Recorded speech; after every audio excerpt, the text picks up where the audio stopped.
You're listening to The Manning Report with your host, James David Manning. The news behind the headlines.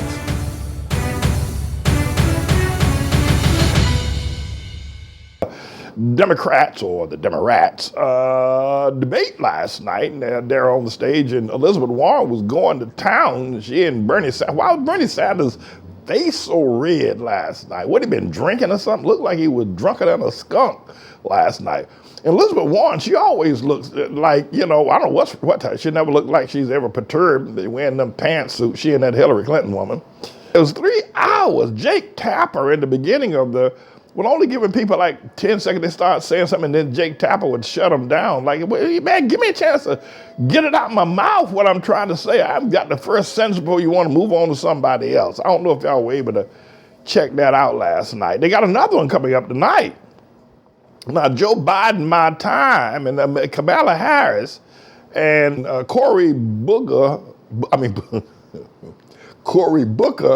is going to be on this one. But it was very interesting last night what was going on. I mean, I think the whole thing was a bore, if you ask me. Look at them. Then they got that woman on the end down there, some sort of author or who, I don't know what she was. And then they got all these, then they got that Beto O'Rourke. That boy is tall. Look at him. Then they got the other tall guy. What are these tall white boys coming? Look at them. Like they play. Yeah, you see this? I tall that one over there sitting by Elizabeth Warren. Then the one down there over there by Klobuchar, Senator Klobuchar, right?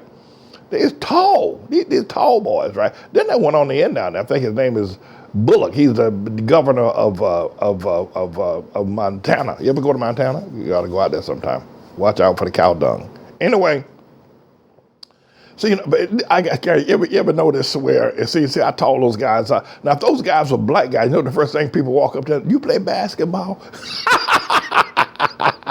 Every time you see a tall black guy, you think you play basketball. Ask Beto O'Rourke if he plays basketball. Or that's Tim Ryan, the other guy down there, his name is Tim Ryan. He's from Ohio. I don't think he's a representative or a congressman from Ohio anymore. He wants to be president now. And then you got this Amy Klobuchar woman there. But last night they were going to town. And Bernie Sanders, I did a piece yesterday. I guess a lot of people think I was supporting Bernie Sanders. I called Jesus as a socialist. You ought to check it out if you haven't heard it. You ought to check it out. Because Jesus is a socialist, right? Who is it that wants to forgive all college debt, and then there's Cory Booker, somebody who wants to have free college for everybody, including rich people? Well, a lot of rich people don't like to go to college, quite frankly. I tell you this, they don't think they have to go to college. But I would say yes, go ahead and let the rich people get free college ride as well, because there ain't that many of them. 95% of all the people that would get a free college ride, don't have to pay for tuition nowhere, no how, will be poor people, right? Yesterday I was talking about Jesus as a socialist, and so a lot of people thought I was supporting Bernie Sanders, and maybe Bernie Sanders heard it. Maybe somebody pulled Bernie Sanders' coat last night.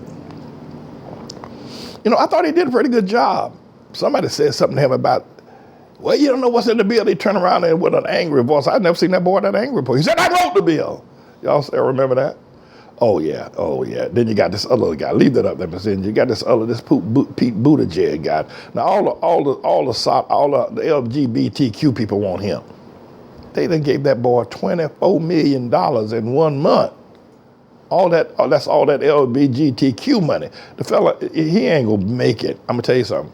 Everybody knows that if you're gonna win the Democrat nomination, you got to have the Hamite people. The black people, they call them African Americans or whatever. Well, this guy Buttigieg, I don't care what they say, I don't care what you see these people doing up in here, that TD Jakes people. Black people ain't going for this LGBTQ stuff. They ain't going for no 2 men in the White House on a Christmas card. I can tell you that right now. Even though black people themselves maybe they go. Maybe they flip-flop, but they ain't gonna go for no flip-flopper.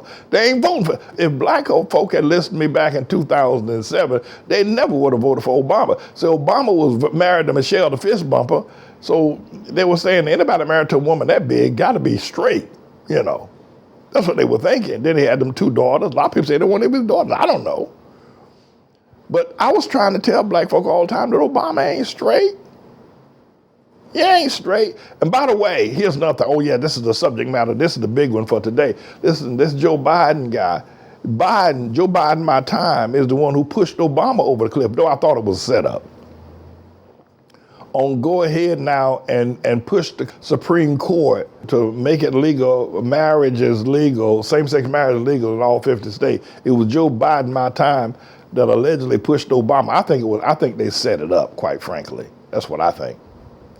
But a lot of people think that Joe Biden gonna win the nomination because they think that he can beat Tribulation Trump. Bernie Sanders is next in line, and then you got Elizabeth Warren, and you got that Kamala Harris woman. She ain't going nowhere. He'd let somebody make a vice president. And I think she done run her mouth so much about Joe Biden, I don't think he want her anymore. Of course, he might take her anyway. I mean, listen, John Kennedy took Lyndon Johnson, so that was a mixed match of the world.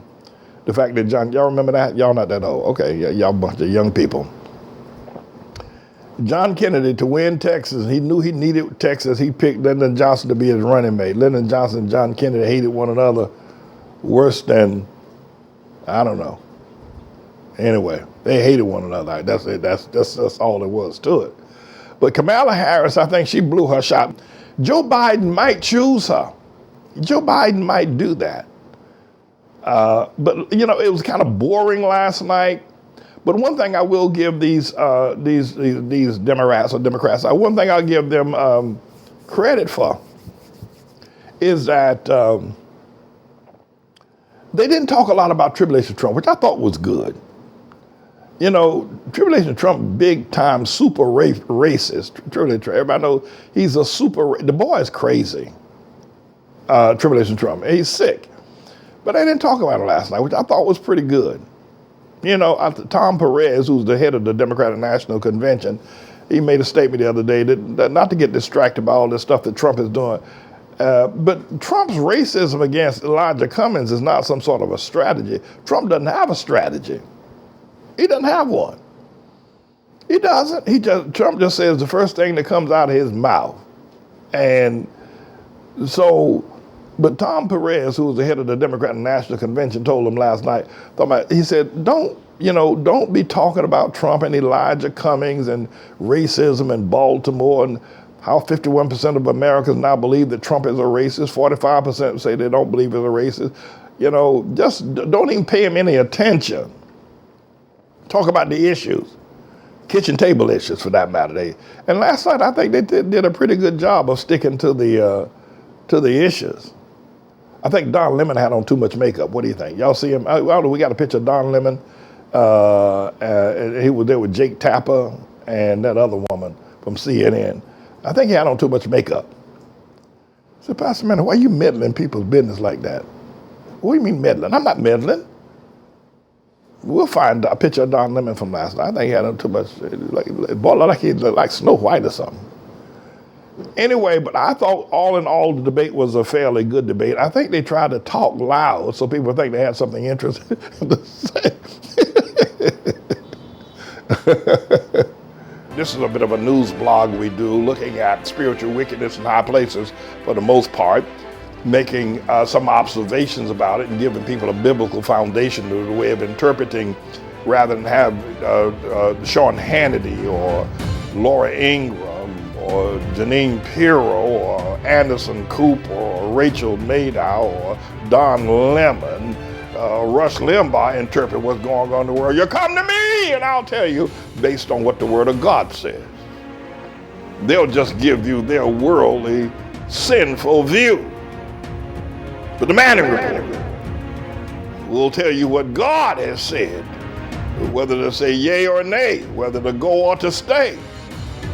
You'll be led by the word of Almighty God. Come to the Manning Report on a daily basis to interpret the spiritual wickedness in high places, because there's plenty of it that's going on. And so I am he. I'm the Lord's servant, James David Righteous Rebel Manning, and I'm here to serve you with news and information.